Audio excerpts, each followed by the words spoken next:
I want us to listen to Apostle Nganga, for his sentiments are going to inform the basis of our analysis.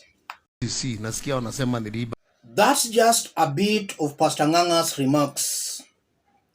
If you listen to the entire full clip, Nganga went further to narrate on how he has settled on that piece of land for so many years. And from the clip we have just watched, he's saying that he's not a government official. The title deed came from the government. And he's also issuing some very strong threats there, saying that he'll send some things at our Tumia victory. I want us to put all this into perspective for Kenyans to understand exactly what is happening here. Because just a few days ago, we also saw Margaret Wanjiru saying her fight with Ruto is a heavenly fight. Ruto will not win. And now we are seeing Nganga even going to an extra length or even giving an example of an air crash that killed some people. Let's dig deep. All these are signs of a failing state. When the people feels that the judiciary is incompetent, compromised, they resort to their own means of finding justice, including even witchcraft. When Nganga is saying at our Tumia Vitu, and when Bishop Wanjiru says her fight with William Ruto is a heavenly fight, Ruto will not win, I'm seeing some aspects of spiritualism. And I won't be wrong to say some aspects of magic. So Kenyans have been pushed to the wall to a point. They no longer trust the courts. They are seeing the courts as compromised. They can't get justice in our courts. They are resorting to their own means to settle personal differences and even political differences. That's what I'm seeing from that statement by Nganga. Nganga believes that he'll not get justice in our courts. So he's just trying to look for a plan B. Same to Margaret Wanjiru. She made those remarks a few days ago that the fight was a heavenly fight. How did we reach here? Any government that does not believe in the rule of law, anarchy sets in. Upon William Ruto being sworn in as the president, he has been trying very desperately to kill the independence and the judicial prudence of our courts. In several occasions, himself and his allies, they have been talking of some corrupt judges in our courts. The remarks by the president and his team have just been helping in killing the trust Kenyans have on the judiciary.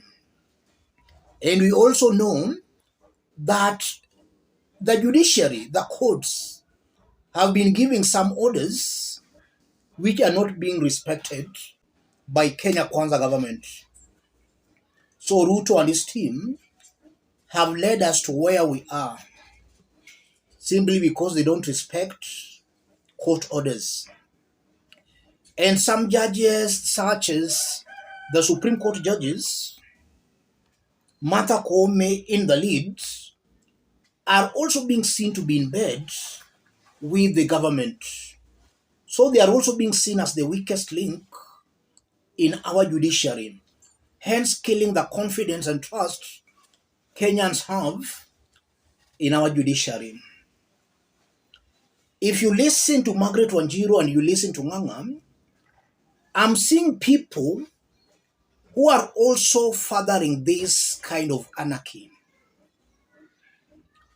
If that piece of land where their churches sits is a public land, then the most honorable thing they should and ought to have done long time ago is to surrender those parcels of land to the state. And I'm saying that because I'm meant to understand that several warnings, vacate notices have been given, but Nganga Wanjiru, they are not respecting the vacate notices. So I'm also seeing individuals who might be masquerading as men and women of God, but in actual sense, they are not men, they are not true men and women of God. They are just using those church premises as business premises. That's what I'm seeing here, ladies and gentlemen. As I conclude, I won't be wrong to say that if William Ruto wants to succeed in this issue of land, then he must lead by example. We all know Western sits on a public land. Ruto himself has admitted live on camera that Western Hotel sits on a public land. Ruto should lead by example by first surrendering that land to the state. If he does that, then I strongly believe you and Kenyans will support him in his fight to reclaim public lands across the country. If, as the president, he still sits on a public land and going for others, then it's creating this impression that is not serious about the fight to reclaim public lands.